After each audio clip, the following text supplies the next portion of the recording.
Book of Morals and Precepts, Chapter 1, Preliminary. Wisdom is the treasure of all ages, which shall endure incorruptibly forever until the time is spent. Therefore let the tumult of life be stilled, and in reverence and silence receive these instructions from ancient times. Behold the teachings concerning life and the testimonies which are a true guide through the portals at the great halls of eternity. Here is a code of behavior and manner of living prescribed by the noble ones. The story of life with a revelation of the secrets and mysteries of the unseen kingdoms and earth. The meaning and purpose which govern all things. Herein are the guiding lights of thought which will enable a man to follow a straight course on the great sea of life and to steer away from evil. Followed faithfully, they will bring him to a safe harbor. To enable him to give a righteous judgment and return a suitable answer to one who speaks to him or challenges him. By holding these things in his heart, he shall maintain a position of respect among the people and be delivered from the yoke of common folk. The dispensations of eternity shall not remain hidden from him, nor shall life conceal its mystery. Behold, herein is wisdom and knowledge given to you, that in the fullness of time all the inhabitants of the earth may dwell in its glory. The old teachings, which will provide a staff for the simple and a guardian for the young. Wherever the sun shines or the wind blows, wherever there is an eye to see with clarity or an ear to hear with understanding, a mind to receive and assimilate, there let the greater way of life be made known, and the maxims of truth be honored and obeyed.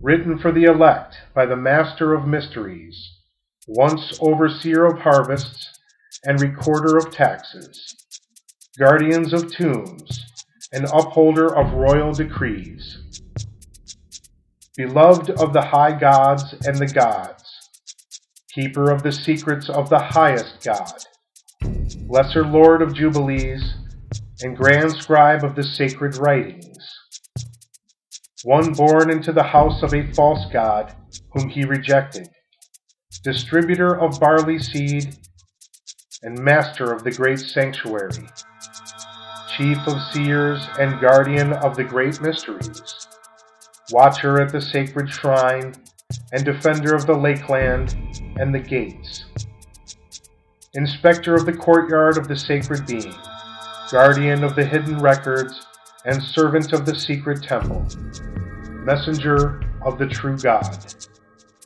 third begotten son of an enlightened father, a magistrate of a goodly city, son of a gentle lady, sistrum-bearer, and mistress of the songstresses in the temple of the twofold God.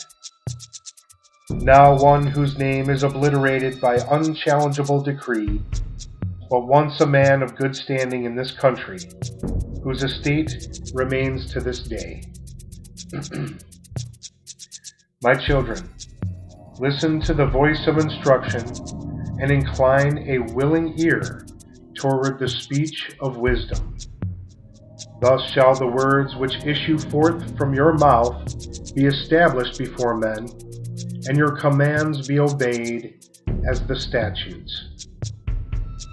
Let not your mind be diverted, nor your attention be distracted.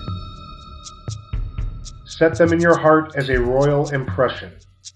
Inscribe them there as though struck on marble.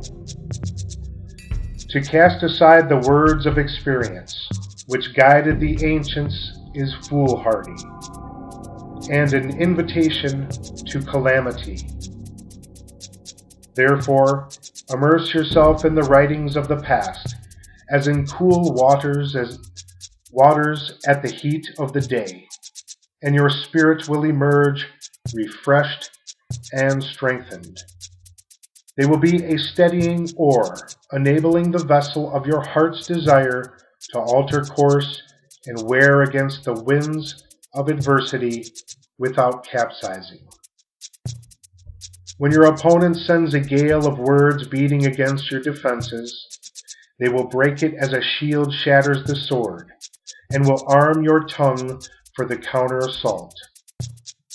Live your life according to these instructions, and you will be well fortified in the season of adversity's trial.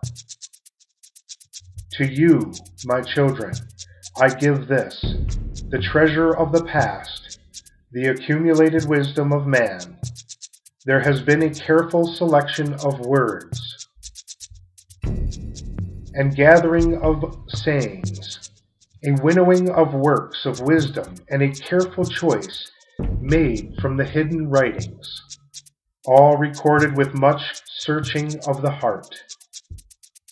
While seeking the great God's inspiration, there is nothing added to that, which was no unknown utterance or unfamiliar saying, nothing which has not been on the tongue and in the hearts of our forefathers. What was recorded in their days has been rewritten, for truth and wisdom are a mooring line from the first man to the last, from generation to generation until the end.